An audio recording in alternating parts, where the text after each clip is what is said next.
Bullies try to lift new girl's dress. Big mistake. She was a brutal fighter. 17-year-old Kira Nakamura adjusted her oversized grey hoodie as she stepped through the imposing glass doors of Westfield Preparatory Academy for the first time. At barely 5 feet 2 inches tall, with a slight build that made her look younger than her years, she drew curious glances from students lounging in the pristine marble-floored entrance hall. Her long black hair hung like a curtain around her face, partially obscuring dark brown eyes that seemed to take in everything while revealing nothing. The expensive private school uniform felt foreign against her skin. Crisp white blouse, navy blazer, and pleated skirt that fell just above her knees. Everything about this place screamed wealth and privilege, a far cry from the modest public school she had attended throughout her childhood. Kira's family had moved to Westfield from a small town in Oregon after her father, Dr. James Nakamura, accepted a prestigious research position at the local university. Her mother, Yuki Nakamura, was a soft-spoken woman who worked as a translator, and together they had saved for years to afford the tuition at Westfield Prep, believing it would give Kira the best opportunities for college and beyond. What they didn't know was that their daughter carried secrets that would have shocked them to their core. For the past 8 years, since she was 9 years old, Kira had been training in multiple martial arts disciplines under the guidance of her grandfather, Hiroshi Nakamura, during summer visits to Japan. Hiroshi was a master of Kyokushin karate, Muay Thai, and traditional Japanese jiu-jitsu, though he preferred to remain in the shadows rather than seek recognition for his skills. He had trained Kira not just in techniques, but in philosophy, teaching her that true strength came from restraint, that violence should only be used as an absolute last resort, and that a true warrior never revealed their capabilities unless absolutely necessary.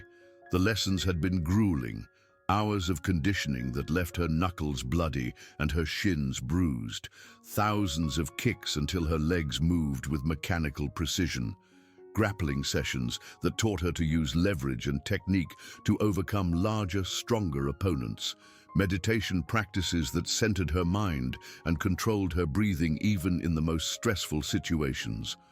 By the time she turned 17, Kira could break boards with her bare hands, deliver kicks with enough force to shatter ribs, and execute throws that would send a grown man flying across a room. But her grandfather's most important lesson echoed in her mind daily. The strongest fighter is one who never has to fight. Now, walking through the halls of Westfield Prep, Kira hoped she would never need to use any of what she had learned. The last thing she wanted was to draw attention to herself or cause problems that might affect her family's financial sacrifice to send her here. She had promised her parents she would keep her head down, focus on her studies, and avoid any trouble that might jeopardize her education. The school itself was intimidating in its grandeur. Westfield Preparatory Academy had been educating the children of wealthy families for over a century, and its Gothic revival architecture made it look more like a small college than a high school. Tall, arched windows let natural light flood into hallways lined with portraits of distinguished alumni, many of whom had gone on to become senators, CEOs, and other prominent figures. The student body was predominantly white and affluent, with a sprinkling of diversity that seemed carefully calculated for promotional materials rather than genuine inclusion. Kira's first class was Advanced Placement Biology, and she slipped into a seat near the back of the room, hoping to remain unnoticed. The teacher, Mrs. Henderson, was a stern woman in her 50s who immediately launched into a complex lecture about cellular respiration without so much as acknowledging the new student. Kira took careful notes, grateful for the familiar rhythm of academic work that had always been her refuge. It was during lunch that she first encountered the social hierarchy that would dominate her experience at Westfield Prep. The cafeteria was divided into clear sections, each claimed by different groups. The athletes sat near the windows, their varsity jackets and loud laughter marking their territory.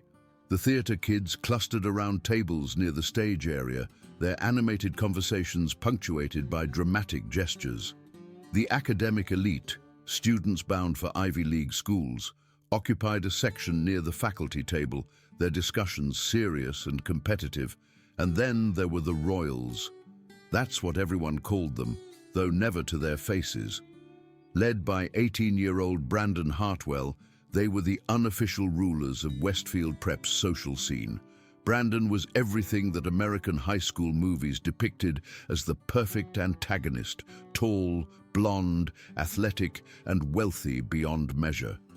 His father owned a chain of luxury hotels, and Brandon drove a different expensive car to school each week. At 6 feet 3 inches, with the build of someone who had been playing lacrosse and tennis since childhood, he commanded attention wherever he went. His inner circle was equally intimidating. Madison Blackwell was a stunning brunette whose family owned half the real estate in the city. She had been homecoming queen 2 years running and wielded social media influence like a weapon, capable of destroying reputations with a single post. Trevor Ashford was the kind of boy who would have been handsome, if not for the perpetual sneer that twisted his features. His pharmaceutical empire family background had given him access to the best of everything, and he used that privilege to look down on anyone he deemed inferior. Finally, there was Chase Williams, whose senator father's political connections made him believe he was untouchable. Chase was perhaps the most dangerous of the group because he combined cruelty with intelligence, always finding ways to torment others that couldn't quite be proven or punished. Kira learned about this hierarchy quickly as she observed from her solitary table near the back corner of the cafeteria. She watched as other students either gravitated toward the royals section, hoping for acknowledgement, or actively avoided it to prevent unwanted attention. The faculty seemed either oblivious to or complicit in the social dynamics, with some teachers clearly favoring the wealthy students whose families made generous donations to the school. For her first 2 weeks at Westfield Prep, Kira managed to remain largely invisible. She arrived at school precisely when classes began, ate lunch alone while reading, and left immediately after final period. She spoke only when called upon in class, and her answers were always correct, but never elaborate enough to draw extended attention. Her teachers noted her excellent work, but seemed content to let the quiet new student fade into the background. The invisibility couldn't last forever.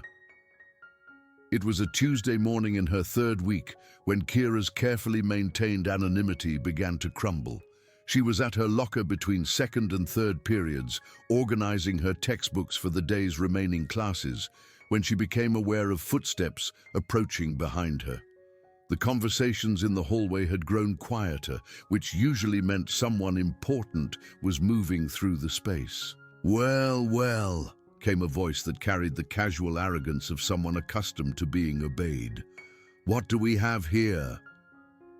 Kira didn't turn around immediately, hoping that perhaps they were talking to someone else. But the footsteps stopped directly behind her, and she could feel the presence of multiple people crowding into her personal space. "I think she's ignoring us," said another voice, this one belonging to a girl with the kind of vocal fry that suggested too much money and too little substance. Kira slowly closed her locker and turned around to find herself face to face with the royals. Brandon Hartwell towered over her, his blue eyes scanning her from head to toe with the calculating gaze of someone sizing up prey. Madison stood to his right, her perfectly manicured fingers already reaching for her phone to document whatever was about to happen. Trevor and Chase flanked them, creating a semicircle that effectively trapped Kira against the lockers. "I don't think we've been properly introduced," Brandon said, his tone suggesting this was somehow Kira's fault. "You're the new girl, right? From Oregon or something equally irrelevant?" Several students had stopped to watch the interaction, though they maintained careful distance. Kira could see phones being pulled out of pockets, ready to record whatever humiliation was about to unfold. She felt her heart rate increase, but forced her breathing to remain steady, drawing on years of meditation training to maintain her composure. "Yes," Kira replied simply, her voice steady despite the adrenaline beginning to course through her system. "I'm Kira Nakamura." "Kira Nakamura," Madison repeated with exaggerated pronunciation, making the name sound foreign and somehow offensive. "How exotic. Where exactly are you from? And don't say Oregon, I mean, where are you really from?" The question was loaded with implications that made Kira's jaw tighten slightly. "I was born in Portland," she answered evenly. "My family is Japanese-American." "Japanese," Trevor mused, as if this explained something significant. "That's fascinating. Do you know karate?" The question was asked in a mocking tone that suggested he found the stereotype amusing. Several students laughed, and Kira felt heat rise in her cheeks. If only they knew how close to the truth that casual joke actually was. "No," she lied smoothly, maintaining eye contact despite her discomfort. "Of course not," Chase said with a dismissive wave. "Look at her. She probably weighs about 90 pounds soaking wet. I bet a strong wind could knock her over." More laughter from the growing crowd of onlookers. Kira noticed that no adults were present in this section of the hallway, which seemed too convenient to be coincidental. The royals had clearly chosen their moment carefully. "The thing is, Kira Nakamura," Brandon continued, stepping closer until she could smell his expensive cologne mixed with whatever protein drink he had consumed that morning. "Westfield Prep has certain social expectations, certain traditions, and new students, especially scholarship students, need to understand their place in the ecosystem." "I'm not on scholarship," Kira said quietly, though she realized immediately that correcting him might have been a mistake. "Oh, she speaks up!" Madison clapped her hands together in mock delight. "How refreshing! But here's the thing, sweetheart. It doesn't matter whether you're paying full tuition or not. You're still an outsider, and outsiders need to learn the rules." The warning bell rang, signaling that students had 5 minutes to reach their next class. Most of the crowd began to disperse, but the royals showed no signs of moving. Kira glanced toward her third-period classroom, calculating whether she could push through them without creating a larger scene.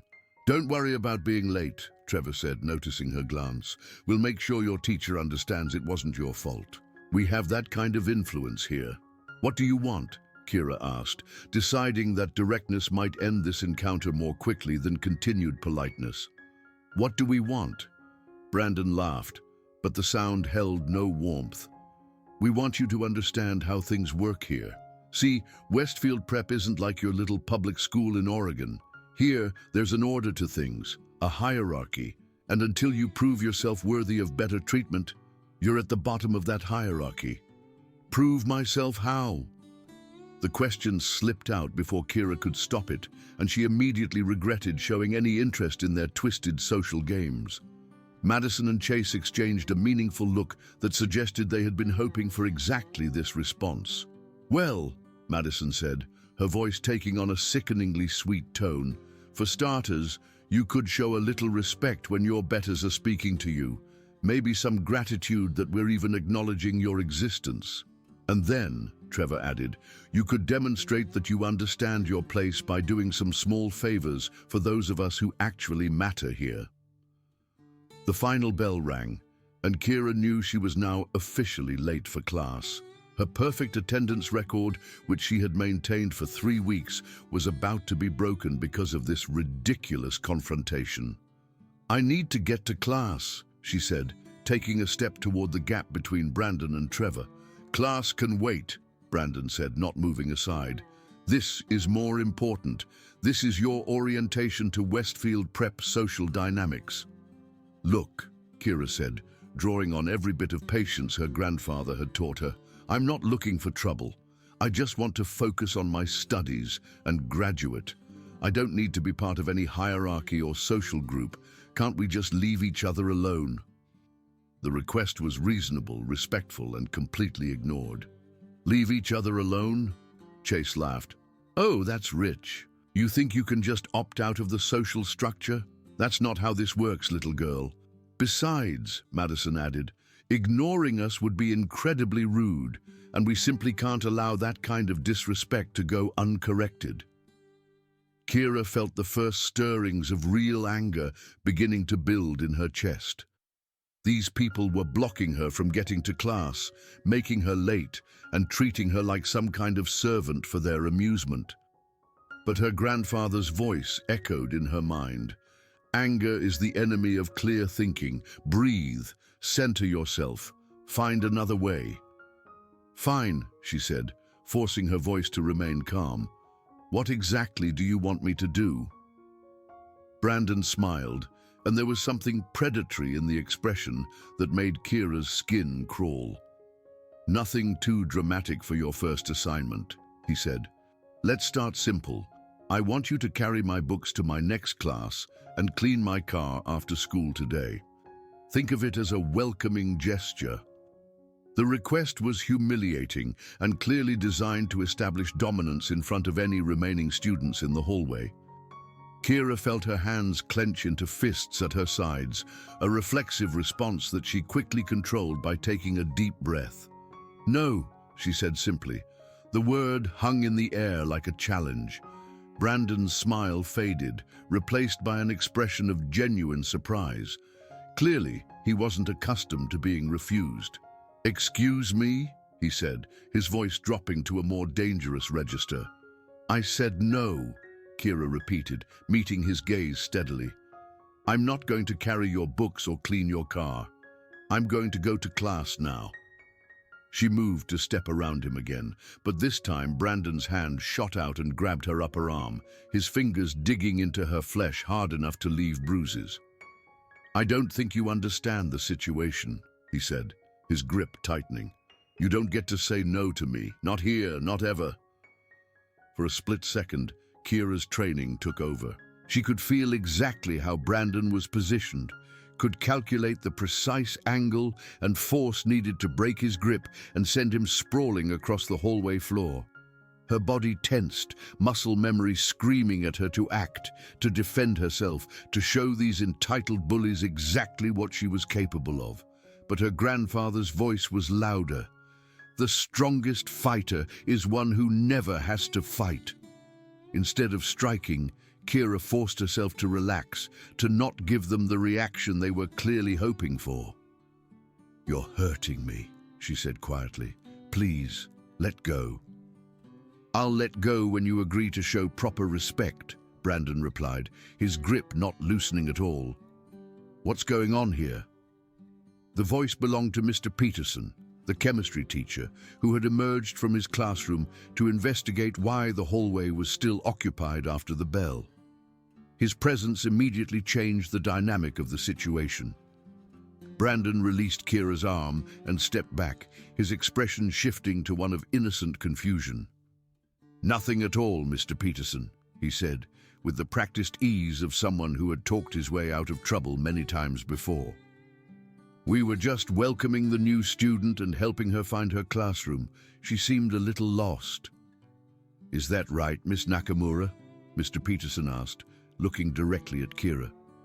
This was her moment to speak up, to report what had actually happened, to get adult intervention in the situation. But as Kira looked at Mr. Peterson's face, she saw something that made her stomach sink. There was no real concern there, no indication that he would take her word over Brandon's. There was only mild annoyance at having his prep period interrupted and a clear desire to resolve this quickly without any complications. Yes, sir, Kira said quietly. They were just helping me find my classroom. Well, then I suggest you all get moving, Mr. Peterson said. Class started 5 minutes ago. As the teacher disappeared back into his classroom, Brandon leaned close to Kira's ear. Smart choice, he whispered, but this conversation isn't over. Not by a long shot. The royals dispersed, leaving Kira alone in the empty hallway. She rubbed her upper arm where Brandon had grabbed her, already feeling the soreness that would develop into bruises by evening. As she hurried toward her third period class, she realized that her carefully maintained invisibility had officially come to an end. The next few weeks established a pattern that would define Kira's experience at Westfield Prep. The Royals made it their mission to remind her daily of her place in their social hierarchy. It started with small humiliations. Brandon would accidentally bump into her in the hallways, causing her to drop her books. Madison would make loud comments about Kira's appearance within earshot, critiquing everything from her hairstyle to her shoes, with the casual cruelty that only teenage girls could truly master. Trevor would ask her inappropriate questions about Japanese culture in front of other students, always framing his ignorance as genuine curiosity while making it clear that he found her background exotic and amusing. Chase would spread rumors about her family's financial situation, suggesting that despite her denials, she was definitely on scholarship and therefore deserving of less respect than paying students. The psychological warfare was relentless and sophisticated.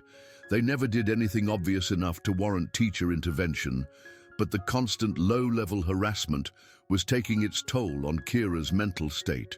She began eating lunch in the library to avoid cafeteria encounters. She memorized the Royals' schedules so she could take alternate routes between classes. She even started arriving at school later and leaving earlier to minimize the time she spent in common areas where confrontations were most likely to occur. But avoidance could only work for so long in a school environment. The Royals had resources that Kira couldn't match.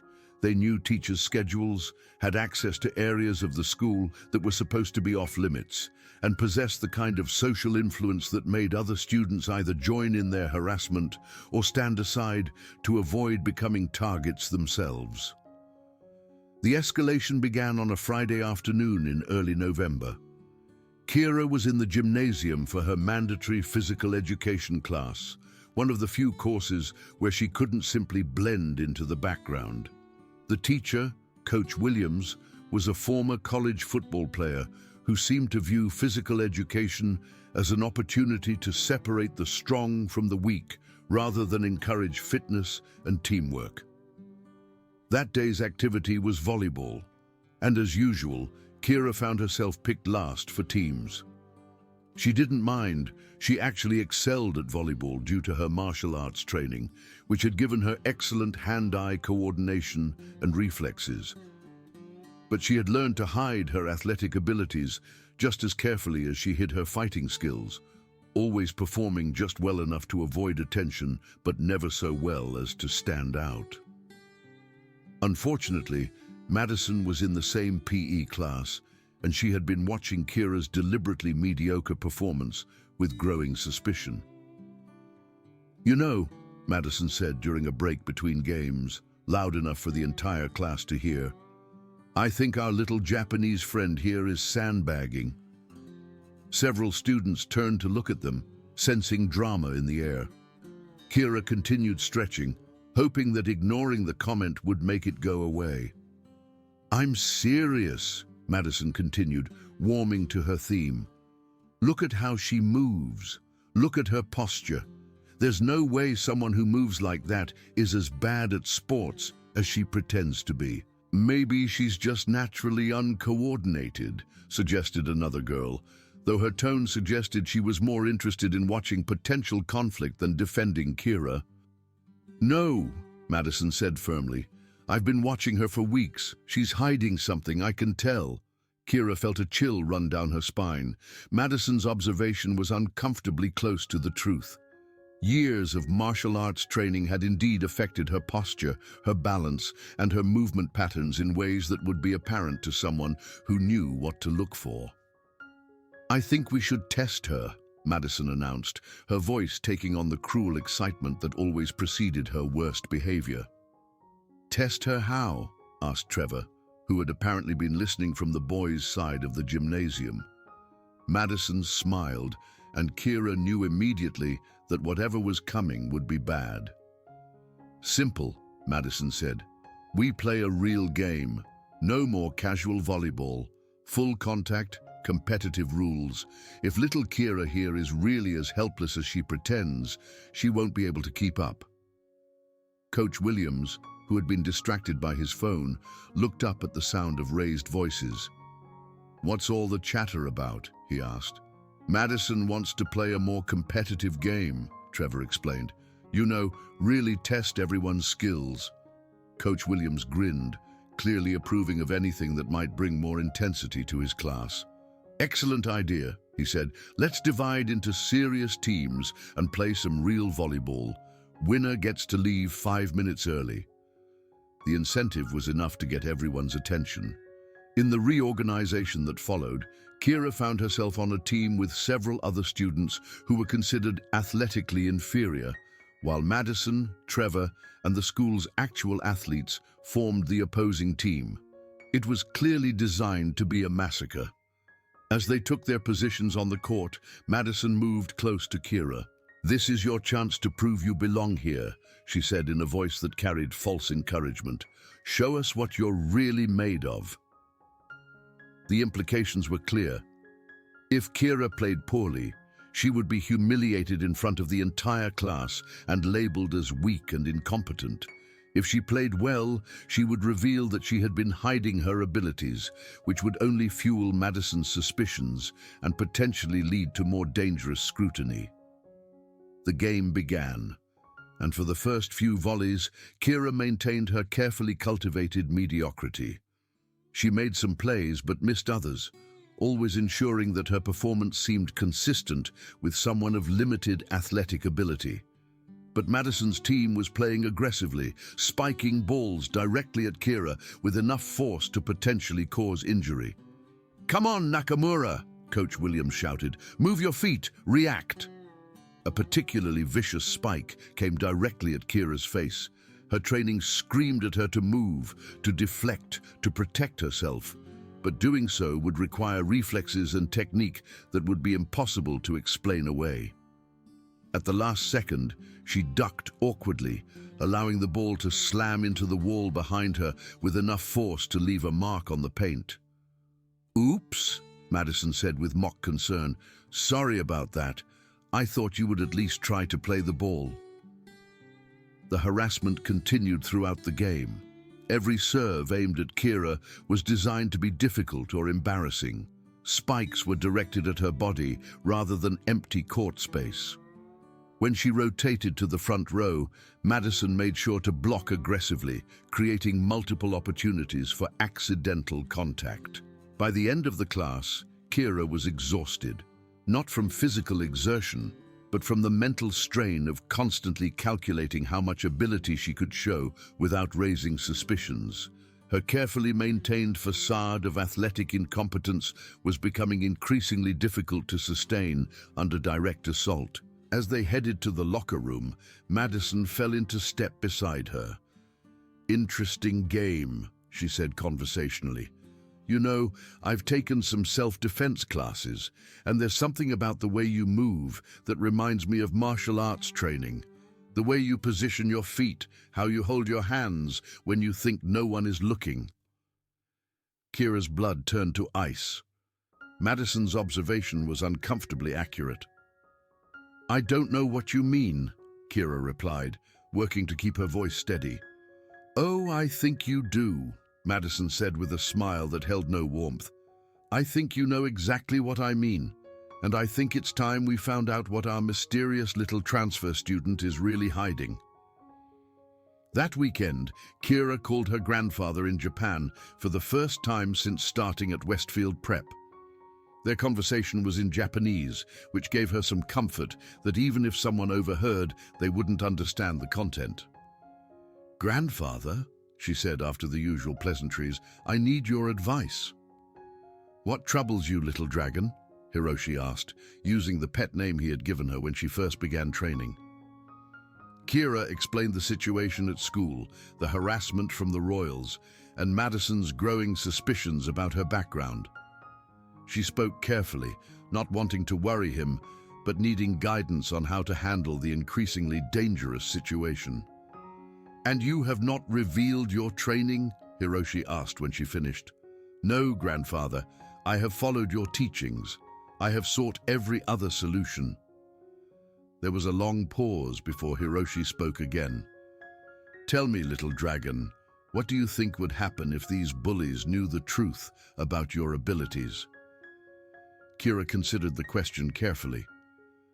I think they would either be frightened enough to leave me alone, or they would see it as a challenge and escalate their harassment until someone got seriously hurt. And which do you think is more likely, given what you have told me about their personalities? The answer was obvious, and Kira felt her heart sink as she realized it. They would escalate, she admitted. Then you have your answer, Hiroshi said gently. Continue to seek peaceful solutions. But remember, little dragon, that sometimes the only way to preserve peace is to demonstrate strength.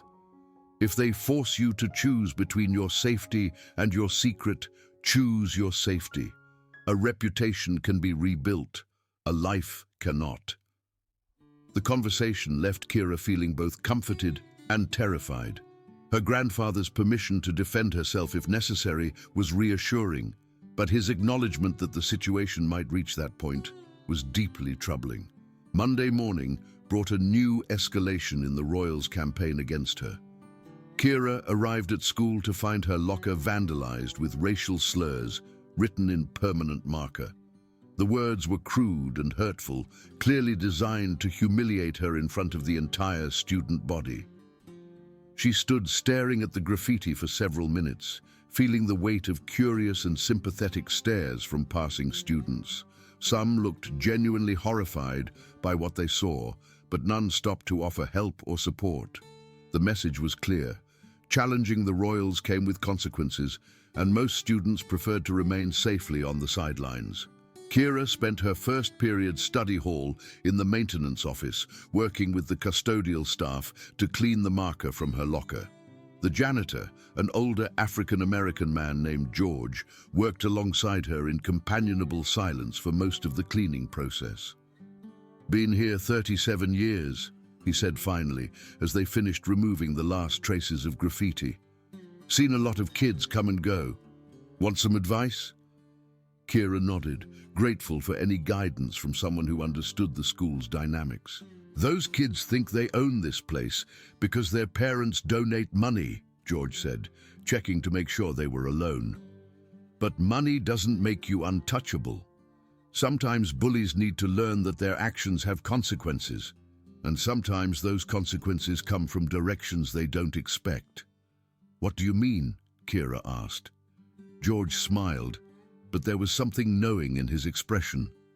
I mean that every bully I've seen in my time here eventually picked on the wrong person, and when they did, things changed real quick. Sometimes the quiet ones are quiet for good reasons. The conversation stayed with Kira throughout the day, especially as the harassment continued to escalate. During lunch, Trevor accidentally spilled chocolate milk on her white uniform blouse, creating a stain that would be impossible to hide for the rest of the day. In English class, Madison made loud, whispered comments about affirmative action admissions that were clearly intended for Kira to hear. Chase spread rumors that her family owned a restaurant and made jokes about ordering takeout whenever she was within earshot. By the end of the day, Kira was emotionally drained and seriously considering asking her parents to transfer her to a different school. The academic opportunities at Westfield Prep weren't worth the daily psychological torture, and she was beginning to worry that her carefully maintained control might slip if the harassment continued to intensify. She was walking toward the student parking lot when she heard footsteps behind her. Experience had taught her to be wary of unexpected followers, so she paused near a group of trees that bordered the parking area and turned around. Brandon, Madison, Trevor, and Chase were approaching with the kind of purposeful stride that indicated this encounter had been planned. Several other students were with them, followers and hangers-on, who enjoyed watching the Royals' demonstrations of power, but lacked the confidence to initiate harassment themselves. Going somewhere, Nakamura? Brandon called out when he saw her stop. Home, Kira replied simply, hoping that brevity might discourage whatever they had planned. Not so fast, Madison said, her voice carrying the sing-song quality that always preceded her cruelest moments. "We have some questions for you." The group formed a loose circle around Kira, cutting off her route to the parking lot. Other students in the area noticed the confrontation forming and began to gather at a safe distance, phones already emerging from pockets in anticipation of whatever spectacle was about to unfold. "Questions about what?" Kira asked, though she suspected she already knew the answer. "About who you really are," Trevor said, stepping closer. "See, we've been doing some research on our mysterious little transfer student." Kira felt her pulse quicken, but forced her expression to remain neutral. "Research," she repeated. "Social media," Madison explained with obvious satisfaction. "It's amazing what you can find when you really look. And you know what's interesting? For someone who supposedly lived in Oregon her whole life, you have remarkably few online footprints before this year." "Some people value privacy," Kira said, though she could hear the defensive edge creeping into her voice. "Privacy," Chase laughed. "That's rich. Teenagers don't value privacy. Teenagers document everything online, unless they're hiding something." "So we started thinking," Brandon continued, clearly enjoying the dramatic build-up. "What could little Kira Nakamura be hiding that's so important she practically doesn't exist online?" "And then Madison had her brilliant observation from gym class," Trevor added, "about how you move like someone with martial arts training." "Which got us thinking even more," Madison said, her eyes gleaming with malicious excitement. "Maybe our quiet little mouse isn't as helpless as she pretends to be." The accusation hung in the air like a challenge. Kira realized that her worst fears were being realized. They had figured out her secret, or at least suspected it strongly enough to confront her directly. "I don't know what you're talking about," she said, but even to her own ears the denial sounded weak. "Oh, I think you do," Brandon said, stepping close enough that she could smell his cologne and see the excited gleam in his eyes. "I think you know exactly what we're talking about, and I think it's time for a demonstration." "A demonstration of what?" "Of whether our theory is correct," Madison said sweetly. "We want to see if you really are as defenseless as you pretend to be." The implications of their words sent a chill down Kira's spine. They weren't just planning verbal harassment or social humiliation, they were planning to physically assault her to test whether she would fight back with skills that would prove their suspicions correct. "I don't want any trouble," Kira said, taking a step backward and bumping into Chase, who had positioned himself behind her. "No, no, no," Chase said, putting his hands on her shoulders to prevent her from moving further. "You don't get to walk away from this. We've invested too much time and energy in figuring out your secret. Besides," Trevor added with a cruel grin, "if you really are just a helpless little girl like you pretend, then you have nothing to worry about. This will be over quickly." Kira's mind raced through her options. She could continue to deny their accusations and hope they would eventually lose interest. But their behavior suggested they had already made up their minds and were committed to forcing a confrontation. She could try to run, but Chase's hands on her shoulders and the circle of students around her made escape unlikely. She could call for help, but there were no adults visible in the parking lot area, and the watching students seemed more interested in recording drama than preventing it. "What exactly do you want me to do?" she asked, playing for time while she assessed the tactical situation. "Simple," Brandon said, pulling out his phone and opening the camera app. "We're going to create a little test scenario, and you're going to react naturally. If you really are helpless, then you'll respond like a helpless person. If you're hiding martial arts skills, well, that will become obvious pretty quickly. And either way," Madison added, "we're going to record the whole thing for posterity. Think of it as documentation for future reference." The threat was clear. Whatever happened next would be filmed and potentially shared with the entire school, creating lasting evidence that could be used against Kira regardless of how she responded. "This is insane," Kira said, genuinely meaning it. You can't just assault someone to satisfy your curiosity. Assault? Trevor laughed. Who said anything about assault? We're just going to create some scenarios that might require quick reflexes or self-defense instincts, nothing that could really hurt anyone. But the gleam in his eyes suggested otherwise, and Kira realized that they had moved far beyond simple bullying into something much more dangerous. They had convinced themselves that she was deceiving them, and they were prepared to use violence to expose what they perceived as her deception. Last chance, Brandon said, raising his phone to record. Admit that you've been lying about your background and skills, and we'll consider letting this go.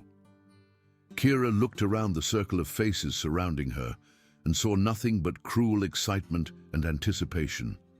These weren't children playing pranks or engaging in typical teenage social drama. These were young adults who had been given so much privilege and so little accountability that they believed they could do whatever they wanted to anyone they perceived as beneath them. Her grandfather's voice echoed in her mind. Sometimes, the only way to preserve peace is to demonstrate strength. But another voice was louder. Her parents' voices, expressing their pride in her academic achievements and their sacrifices to afford Westfield Prep's tuition. The voice of her teacher explaining the zero-tolerance policy for fighting that would result in immediate suspension. The voice of college admissions officers who would see disciplinary actions on her transcript and make judgments about her character and suitability for their institutions. "I'm not hiding anything," Kira said quietly. "I'm just a normal student who wants to be left alone." "Wrong answer," Brandon said with satisfaction. "Madison, Trevor, let's test those reflexes." What happened next would be burned into Kira's memory forever. Madison approached from the front, while Trevor moved to flank her from the side. Their movements were coordinated, suggesting they had planned this assault in advance. Chase's grip on her shoulders tightened, holding her in place, while Brandon continued recording with obvious excitement. Madison reached out suddenly, aiming to grab the front of Kira's blouse as if to tear it or examine what was underneath. At the same moment, Trevor lunged toward her legs, apparently intending to knock her off balance or potentially tackle her to the ground. For a split second, Kira's training took over completely. Her body assessed the attacks, calculated responses, and prepared to execute techniques that would neutralize both threats simultaneously.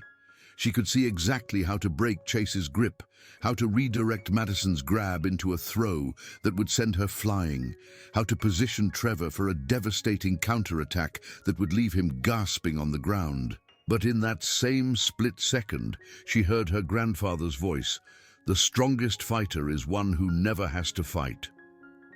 Instead of fighting back, Kira made a choice that went against every instinct her training had developed.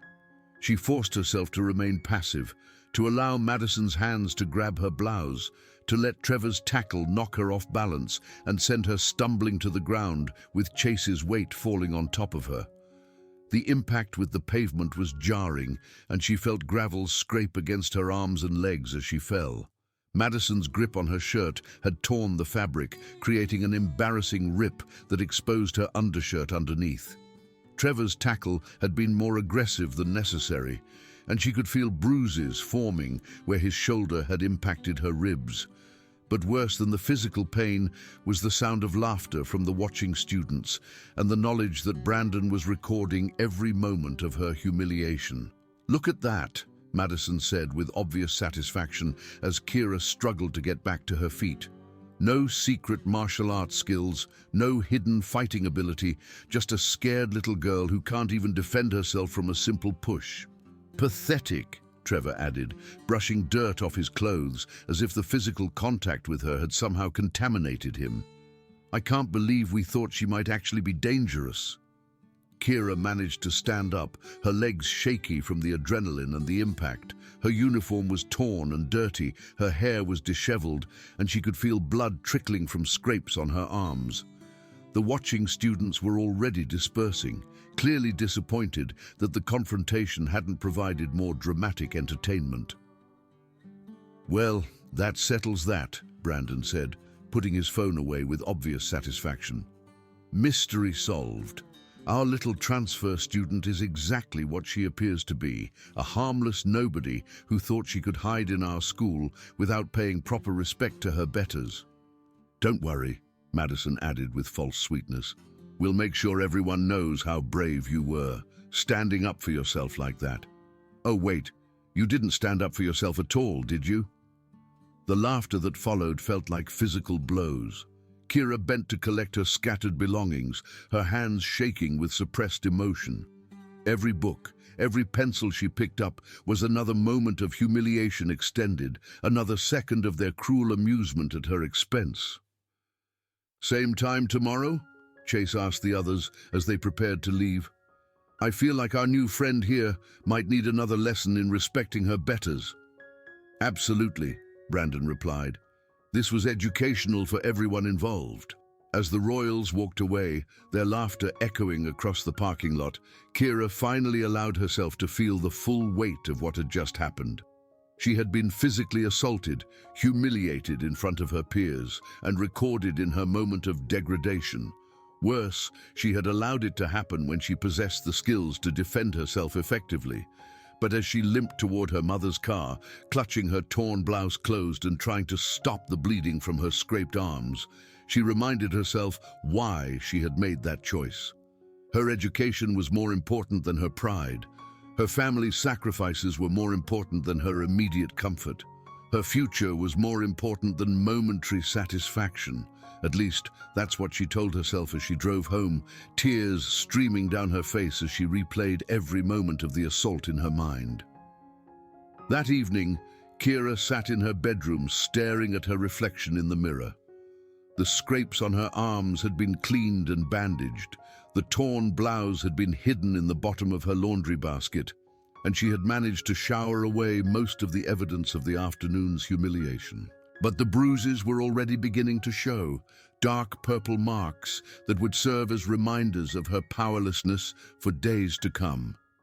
Her parents had been working late and hadn't seen her come home, which meant she didn't have to explain her injuries or her obviously distressed state.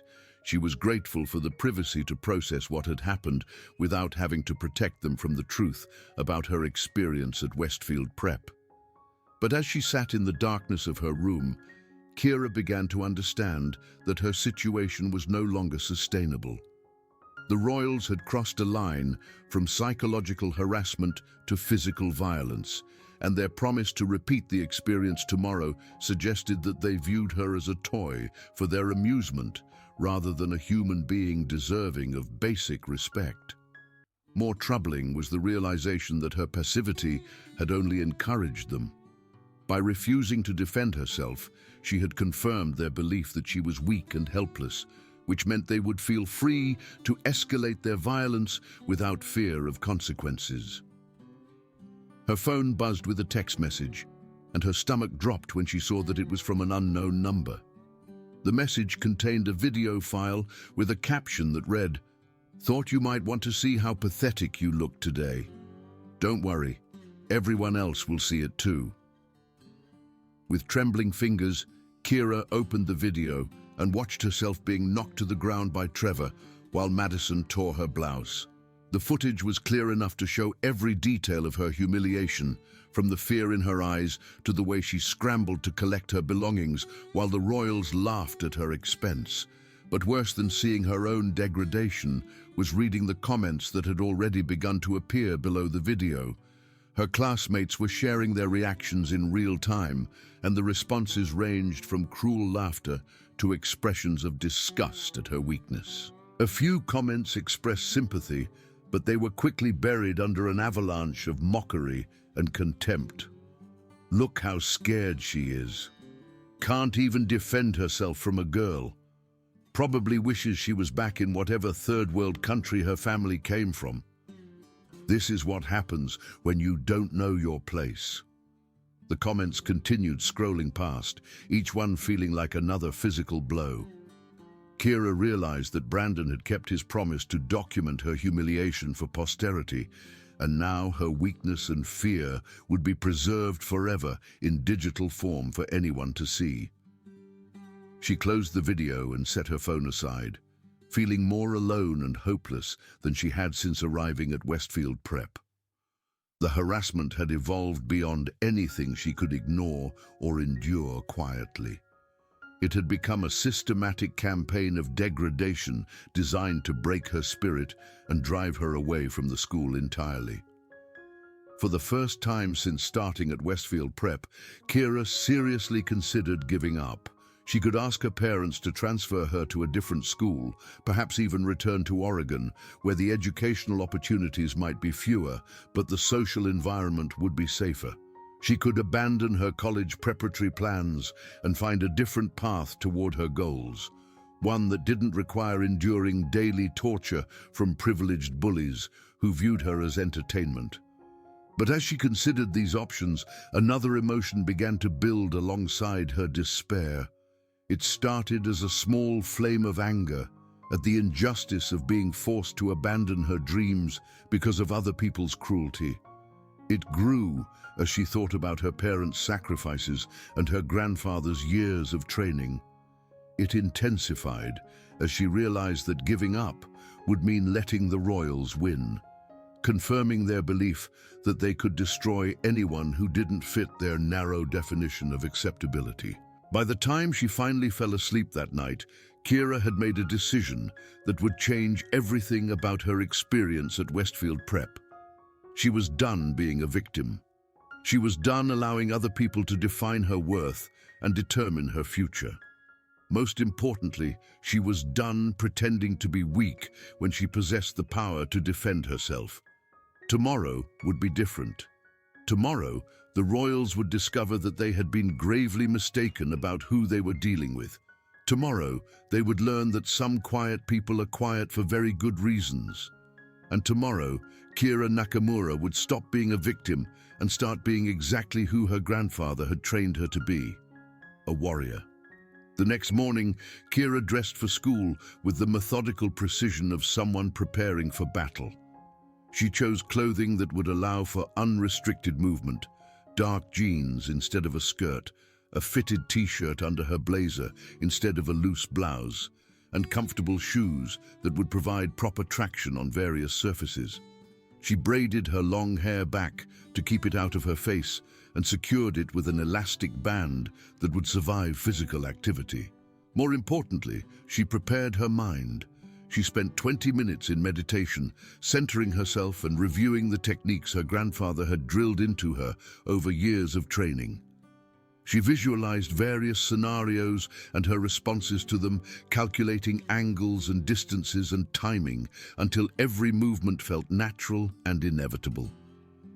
When she arrived at school, Kira walked through the halls with a different energy. Her posture was straighter, her movements more controlled, and her eyes more alert to her surroundings. Several students noticed the change in her demeanor, though most couldn't quite identify what was different about the quiet transfer student who had been so spectacularly humiliated the day before. The video of her assault had indeed circulated throughout the school overnight, just as the Royals had promised. Kira could see students whispering and pointing as she passed, some showing each other their phones with obvious amusement. But instead of feeling shame or embarrassment, she felt only a cold clarity about what needed to happen next. Her first 3 classes passed without incident. The Royals were giving her time to stew in her humiliation, allowing the video to spread and the mockery to build before delivering their next assault. It was a psychological technique designed to maximize her anxiety and despair, and under normal circumstances, it might have been effective. But Kira was no longer operating under normal circumstances. She was operating under the mindset her grandfather had taught her, the mindset of someone who had been pushed beyond their breaking point and was now prepared to respond with devastating precision. The confrontation came, predictably, during lunch period. Kira was sitting alone at her usual table in the back corner of the cafeteria when she became aware of movement in her peripheral vision. The royals were approaching with their usual entourage of followers, and the energy in their section of the cafeteria was building towards something significant. But this time, Kira didn't look away or try to avoid their attention.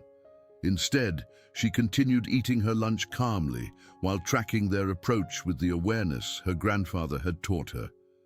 She could sense their positioning, their body language, their emotional state, and their likely intentions without appearing to pay them any attention at all. "Well, well," Brandon announced as the group reached her table, his voice carrying across the cafeteria with obvious intention. "If it isn't our favorite little movie star." Several students at nearby tables turned to watch the interaction, clearly expecting another entertaining confrontation. Phones began emerging from pockets as word spread that something was about to happen. "Did everyone enjoy your performance yesterday?" Madison asked with false sweetness. "I've been getting so many compliments on my cinematography." Kira finished chewing her bite of sandwich and swallowed carefully before looking up at them. When she met their eyes, several of the group took an involuntary step backward. There was something different in her gaze, something that suggested the scared girl from yesterday had been replaced by someone far more dangerous. "Yes," Kira said quietly, her voice carrying clearly despite its low volume. "I'm sure everyone enjoyed watching you assault someone you thought couldn't fight back." The words hung in the air like a challenge. Brandon's face flushed with anger at having his actions described so bluntly in front of witnesses. "Assault?" he laughed, but the sound was forced. "That wasn't assault. That was just a little fun with someone who doesn't know her place." "Is that what you're calling it?" Kira asked, standing up slowly. Her movements were fluid and controlled, and several students in the cafeteria noticed that she seemed taller and more imposing than they remembered. "That's exactly what I'm calling it," Trevor interjected, stepping closer to her table. "What are you going to do about it, Mouse?" "I'm going to give you one chance," Kira said, her voice still quiet but carrying an edge that made several people in the cafeteria stop their conversations to listen. "One chance to walk away and leave me alone." The statement was so unexpected that Brandon actually laughed out loud. "You're going to give us a chance?" he said incredulously. "Did yesterday's lesson not sink in? Do you need another demonstration of how things work around here?" "No," Kira said simply. "Yesterday's lesson sank in perfectly. The question is whether you learned anything from it." Madison stepped forward, her phone already out and recording. "Oh, this is going to be good," she said with obvious anticipation. Round 2 of watching little Kira get put in her place. But as Madison moved closer, something in Kira's stance shifted subtly. Her weight redistributed, her hands relaxed into positions that looked casual but were actually combat-ready, and her breathing became deep and controlled. To most observers, she still looked like the same quiet transfer student, but to anyone trained in martial arts, her body language screamed danger. "One more step," Kira said quietly, "and you're going to discover something about me that you should have left undiscovered." There was something in her tone that made Madison pause. For the first time since the harassment had begun, one of the royals looked uncertain about the wisdom of their actions. "What's wrong with you?" Chase demanded, apparently sensing the shift in dynamics but not understanding its source. "Yesterday you were crying and crawling around on the ground, and today you think you can threaten us?" "I'm not threatening anyone," Kira replied, her eyes never leaving Madison's face. "I'm offering you information that might help you make better choices about your immediate future." The conversation was beginning to draw attention from across the cafeteria. Teachers at the faculty table were starting to notice the commotion, and students from other sections were moving closer to get a better view of whatever confrontation was developing. "You know what?" Brandon said, his anger overriding any caution Madison's hesitation might have suggested. I think our little mouse needs another lesson. A more thorough one this time. He moved toward Kira's table with clear, aggressive intent, apparently planning to grab her or knock her down, as Trevor had done the day before. But as his hand reached out toward her, everything changed. Kira's response was so fast that most observers couldn't follow the individual movements. One moment Brandon was reaching for her, and the next he was flying backward across the cafeteria, his feet completely off the ground before crashing into a table 20 feet away with enough force to send lunch trays scattering and students scrambling out of the way. The silence that followed was absolute. Every conversation in the cafeteria stopped. Every phone camera focused on the impossible scene of Brandon Hartwell, the school's most dominant bully, lying dazed among scattered food and overturned chairs, while the quiet transfer student stood calmly beside her lunch table as if nothing had happened. Trevor was the first to react, charging toward Kira with a roar of rage at seeing his leader humiliated. But his attack was clumsy and telegraphed, driven by emotion rather than strategy. Kira sidestepped his charge with minimal effort, grabbed his arm as he passed, and used his own momentum to send him tumbling across the floor in a controlled throw that left him gasping and disoriented, but uninjured. Chase and Madison stood frozen, suddenly understanding that they had made a catastrophic miscalculation about who they were dealing with. The scared, helpless girl they had been tormenting was gone, replaced by someone who moved with the deadly precision of a trained fighter. "How?" Madison whispered, her phone hanging forgotten in her hand. 8 years of training," Kira replied matter-of-factly. "Kyokushin karate, Muay Thai, and traditional Japanese jiu-jitsu under a master who believed that true strength comes from restraint." She looked around the silent cafeteria, noting the shocked faces and recording phones before continuing. "Yesterday, I chose restraint because I hoped you would learn from demonstrating your power that violence was unnecessary. I was wrong. You interpreted my restraint as weakness and decided to escalate your harassment. That was a mistake." Brandon was struggling to his feet, his face red with embarrassment and fury. His carefully maintained image as the school's alpha male had been shattered in front of hundreds of witnesses, and Kira could see the humiliation and rage warring in his expression. "You think this is over?" he snarled, wiping blood from his split lip. "You think you can humiliate me and just walk away?" "I think," Kira said calmly, "that you should be grateful I chose to demonstrate restraint even while defending myself. What just happened could have been much worse for you." Trevor had managed to sit up, though he was still struggling to catch his breath. "You're going to pay for this," he gasped. "Nobody does this to us. Nobody." "Really?" Kira asked, and there was something almost amused in her tone. "And what exactly are you planning to do about it? Attack me again? Because I should warn you that my grandfather taught me escalation principles. Each time you force me to defend myself, my response will be proportionally more severe." The threat was delivered in the same calm, quiet voice she had always used, but the effect on her audience was electric. Students throughout the cafeteria were recording everything, and Kira could see the recognition dawning on their faces that they were witnessing something unprecedented, the complete reversal of Westfield Prep's established power structure. "Besides," she continued, looking directly at the phones, capturing every word, "I should thank you for yesterday's video. It provided excellent documentation of your unprovoked assault on a fellow student. I'm sure the police and the school administration will find it very interesting when I file my reports this afternoon." The color drained from Madison's face as she realized the implications of her own recorded evidence being used against them. "You can't do that," she said desperately. "It was just a prank. We were just having fun."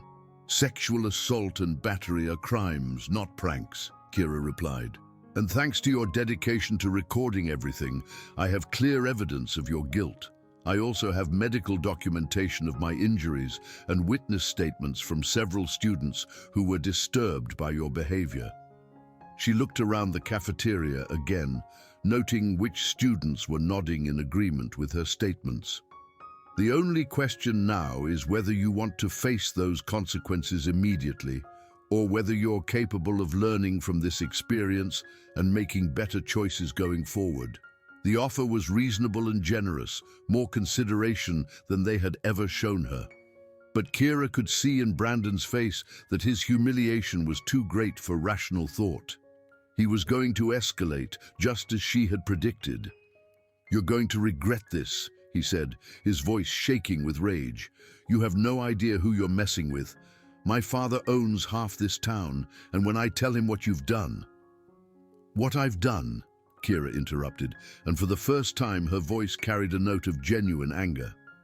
"What I've done is defend myself after enduring weeks of racist harassment, psychological torture, and physical assault. What I've done is demonstrate that I'm not the helpless victim you thought you could abuse without consequences." She stepped closer to Brandon, and despite being nearly a foot shorter than him, something in her presence made him back away instinctively. "But if you want to involve parents and authorities, I'm happy to have that conversation. I'm sure your father will be very interested to learn about your extracurricular activities. And I'm certain my family's attorney will be fascinated by the liability issues surrounding documented hate crimes committed by students at a school that promises a safe learning environment." The mention of legal consequences clearly terrified Madison and Chase, who were beginning to understand the full scope of their exposure. But Brandon's rage was beyond rational calculation. "This isn't over," he declared, though his voice lacked the confidence it had carried minutes earlier. "Not even close." "Yes," Kira said quietly, "it is." The finality in her voice carried an undertone that made several students in the cafeteria shiver. This wasn't a scared teenager making empty threats. This was someone with the skill and knowledge to back up her words, someone who had been pushed beyond her breaking point and was now prepared to use whatever force was necessary to protect herself. As the royals retreated from the cafeteria, their followers melting away like ice in summer heat, Kira became aware that the entire room was staring at her. Hundreds of students sat in stunned silence, processing what they had just witnessed. The quiet transfer student, who had been a target for mockery just hours earlier, had completely dismantled the school's most powerful clique with nothing more than skill, intelligence, and moral authority. But rather than reveling in her victory, Kira felt only sadness at what had been necessary. Her grandfather had taught her that violence, even in self-defense, represented a failure of other solutions. She had hoped until the very last moment that the royals would choose wisdom over pride, restraint over escalation. She gathered her belongings and walked toward the cafeteria exit, noting how students moved aside to create a clear path for her. Some looked frightened, others impressed, but all of them now saw her as someone fundamentally different from the person they had known just minutes earlier. As she reached the door, Kira turned back to address the still silent cafeteria. "I never wanted this," she said, her voice carrying clearly through the space. "I came here to learn, to prepare for college, to build a future. I tried every peaceful solution I could think of. But no one has the right to abuse another person, regardless of wealth, social status, or perceived power. Today's lesson applies to everyone in this room. Choose your actions carefully, because there are always consequences, and those consequences don't always come from the directions you expect." With that, she walked out of the cafeteria, leaving behind a room full of students who were just beginning to understand that everything they thought they knew about social hierarchies and power dynamics at Westfield Prep had just been turned upside down. The remainder of that day passed in a surreal blur of whispered conversations, staring students, and nervous administrators. Word of the cafeteria confrontation spread through Westfield Prep faster than wildfire, and by the end of the school day, there wasn't a single student or faculty member who hadn't heard some version of the story, about the quiet transfer student who had single-handedly dismantled the Royals' reign of terror. The administrative response was swift and predictable. Principal Harrison called Kira to his office during her final period, ostensibly to discuss the incident in the cafeteria. She arrived to find him sitting behind his mahogany desk, with the kind of expression that suggested he viewed her as a problem to be solved, rather than a student who had been defending herself from documented harassment. "Miss Nakamura," he began without preamble, "I understand there was some kind of altercation in the cafeteria today. There was an attempted assault that I defended myself against," Kira replied calmly. "The same way I defended myself against yesterday's assault, which was recorded and distributed throughout the school without my consent." Principal Harrison shifted uncomfortably in his chair. Clearly, he had been hoping to frame the conversation around Kira's use of violence rather than the systematic harassment that had preceded it. "Yes, well, regardless of the circumstances leading up to today's incident, we cannot tolerate physical violence on school grounds. Westfield Prep has a zero-tolerance policy for fighting," Kira interrupted, "not for self-defense against documented assaults. And before you continue, you should know that I've already been in contact with my family's attorney, who has advised me of my rights under both school policy and state law." The mention of legal representation clearly caught the principal off guard. His expression shifted from authoritative to concerned, as he realized this conversation might have consequences beyond a simple disciplinary meeting. "Now, Miss Nakamura, there's no need to involve attorneys in what should be a straightforward disciplinary matter." "A straightforward disciplinary matter?" Kira's voice remained calm, but there was steel underneath. "Mr. Harrison, I have been subjected to weeks of racial harassment, psychological torture, and physical assault by students at your school. I have video evidence of at least one attack, medical documentation of my injuries, and witness statements from multiple students who observed the harassment. My attorney has advised me that both the school and the individual students involved may face significant liability for their actions." She leaned forward slightly, fixing the principal with a steady gaze. "The only reason I haven't filed police reports yet is because I wanted to give you an opportunity to address this situation appropriately through school channels. But if your response to documented hate crimes is to punish the victim for defending herself, then we'll absolutely be escalating this to law enforcement and the media." Principal Harrison's face had gone pale during her recitation. Clearly, he was beginning to understand that this wasn't a simple case of teenage drama that could be swept under the rug with detention and parent conferences. We take all allegations of harassment very seriously," he stammered. "If you have evidence of inappropriate behavior by other students—" "I have extensive evidence," Kira said firmly. "Video recordings, witness statements, medical records, and digital communications. My attorney has advised me that what's been happening constitutes actionable hate crimes under both state and federal law." The conversation continued for another 20 minutes, but the power dynamic was clear. Principal Harrison, faced with the possibility of legal action and negative publicity, quickly pivoted from disciplinary threats to damage control. He assured Kira that the school would investigate the harassment allegations thoroughly, that appropriate disciplinary action would be taken against the students involved, and that measures would be implemented to ensure her safety going forward. As Kira left the administrative offices, she felt a grim satisfaction at having turned the tables on an institution that had failed to protect her when protection was needed. But her victory was tempered by the knowledge that her situation at Westfield Prep had fundamentally changed in ways that could never be undone. The next few days confirmed her assessment.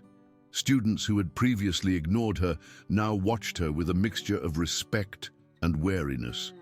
Teachers who had barely acknowledged her existence suddenly knew her name and treated her with careful consideration. The Royals themselves had become social pariahs almost overnight. their recorded harassment and public humiliation destroying the social capital they had spent years building. Brandon Hartwell's father, faced with potential criminal liability and civil lawsuits, had quietly enrolled his son in a private military academy in another state.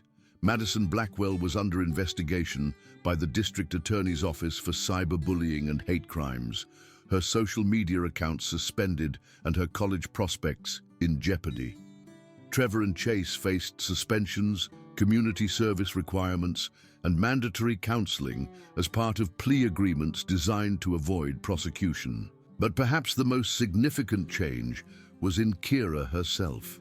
The scared, invisible girl who had started at Westfield Prep just months earlier was gone, replaced by someone who understood her own power and was prepared to use it when necessary. Students sought her out for advice about dealing with bullies, teachers consulted her about classroom dynamics, and even some faculty members privately thanked her for exposing problems that they had been unable to address through official channels. 3 weeks after the cafeteria confrontation, Kira received a letter that would have seemed impossible just a month earlier. The Westfield Prep Student Council had unanimously elected her as their representative for student safety and anti-bullying initiatives, despite the fact that she had never campaigned for the position or even expressed interest in student government. The letter explained that her actions had inspired other students to come forward with their own experiences of harassment and abuse, leading to a comprehensive review of the school's policies and procedures. They wanted her leadership in developing new programs to prevent bullying and support students who were struggling with social dynamics at the school. As Kira read the letter, she thought about her grandfather's teachings about strength and responsibility. He had always told her that with great power comes the obligation to protect those who cannot protect themselves. She had discovered her power in the most difficult possible circumstances, but now she had the opportunity to use it constructively rather than defensively. That evening, she called her grandfather in Japan to share the news about her new role at school. "So the quiet mouse has become a roaring dragon," he said with obvious pride. "And what will you do with this new position?" "I will use it to make sure no other student has to go through what I experienced," Kira replied. "I will teach them that strength comes from standing together against injustice, not from exploiting those who seem weaker." "And the bullies?" Hiroshi asked. "What of them?" Kira considered the question carefully. Brandon was gone, his life irrevocably changed by his actions and their consequences. Madison, Trevor, and Chase were facing legal repercussions that would follow them for years. But she felt no satisfaction in their destruction, only sadness that they had chosen paths that led to such devastating outcomes. "They learned that actions have consequences," she said finally. "Some lessons are more expensive than others." "Indeed," her grandfather agreed. "And you, little dragon, what have you learned?" "I learned that sometimes the only way to preserve peace is to demonstrate strength," Kira said, echoing his own words.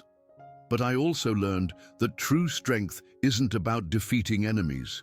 It's about creating a world where such conflicts become unnecessary." "Then you have learned well," Hiroshi said with satisfaction, "and you have honored the teachings of our family." As Kira hung up the phone, she looked out her bedroom window at the lights of Westfield, thinking about the future she was now positioned to help create. Tomorrow, she would begin working with administrators, teachers, and students to develop programs that would protect vulnerable individuals and create accountability for those who chose to abuse their power. She would teach other students the techniques her grandfather had taught her, not just the physical skills, but the mental disciplines that enabled someone to remain calm under pressure, to assess situations clearly, and to choose responses that served justice rather than mere revenge. Most importantly, she would make sure that the painful lessons she had learned were not wasted, that her experience could serve as a foundation for positive change that would benefit students for years to come. The quiet transfer student from Oregon was gone forever, replaced by a young woman who understood both her own power and her responsibility to use it wisely. She had learned to fight when fighting was necessary, but more importantly, she had learned to build when building was possible. And in the halls of Westfield Preparatory Academy, where social hierarchies had once seemed immutable and bullying had been accepted as inevitable, real change was beginning to take root. Change that started with one person's refusal to accept that cruelty was simply the natural order of things. As Kira prepared for bed that night, she smiled, thinking about her grandfather's reaction to her new role. The little dragon he had trained so carefully had indeed learned to roar, but she had also learned something even more valuable: when to roar, when to whisper, and when to simply let her actions speak for themselves. The bullies had been wrong about many things, but they had been most wrong about this. They had assumed that quiet people were quiet because they were weak. They never considered that some people are quiet because they are strong enough to choose their battles carefully, confident enough to let others underestimate them, and wise enough to know that the greatest victories often come not from defeating enemies, but from building a world where such enemies cannot thrive. Tomorrow would bring new challenges, new opportunities to use her influence constructively, and new chances to prove that real strength creates rather than destroys. But tonight, for the first time since arriving at Westfield Prep, Kira Nakamura fell asleep without fear, secure in the knowledge that she was exactly who she was meant to be. Not a victim, not a bully, but a protector of those who needed protection and a teacher for those willing to learn. The transformation was complete, and the real work was just beginning.